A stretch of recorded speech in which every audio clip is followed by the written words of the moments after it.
गईले है लड़ीले दुल्हे राम। लिहिन जुड़ावन छारे काशी का गईले है लड़ीले दुल्हे राम। लिहिन जुड़ावन छारे आगे सासु होई के पूछाना लागी।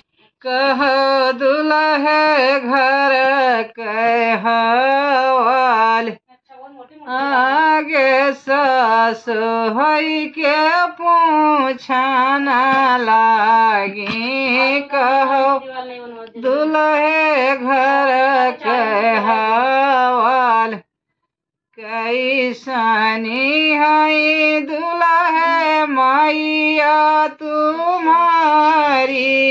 कैसे है बहिनी तुहारी रे। कैसा नहाई दुल्हे सग पीतियनियामा की रहाई सारी रात।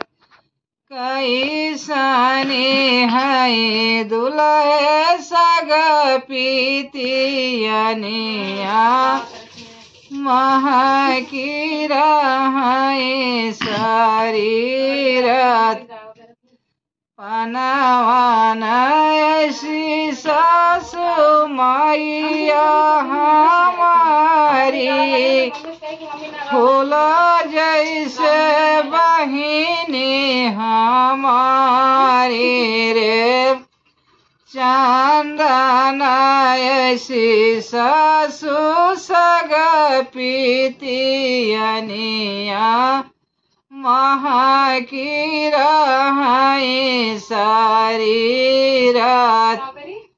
चंदन ऐसी सासु सग पीतियनिया महा की रहाई सारी रात। आगे दुल्हे होई के पूछन लागे। कहो सासु घर के हवाली रे। कैसनी सासु कवने लोने सरहद किए हुए कामिनी हमारी। कवनी से सासु कवने लोने सरहद किए हुए कामिनी हमार। सोना के सुपवा परीक्षण करी वही सासु तोहारी रे। कोहबर भीतर दिया नाले सावे वही हुए सरहज तोहार। सारी राइनिया सोहागवा की मारी वही हुए कामिनी तोहार। सारी राइनिया सोहागवा की मारी वही हुए कामिनी तोहार। आगे सासु है आगे सासु है के पूछा न लागी। सुनो दुल्हे घर के हवाली रे।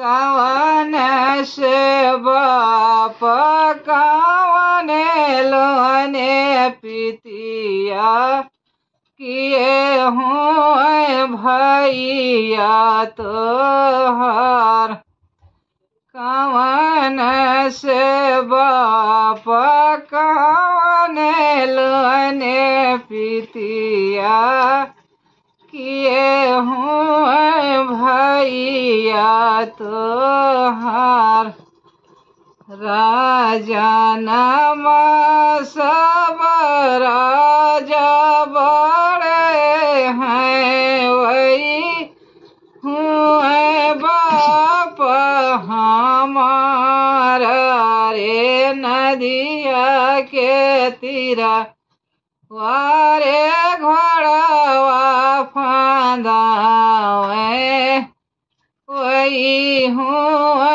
पितिया हमार पनवा के खाए पीछे डरतया मोछिया भावरा मराय पनवा के खाए पीछे डरवाए मोछिया भावरा मराय पनवा के खाए पीछे डरतया वही हूँ भैया हमार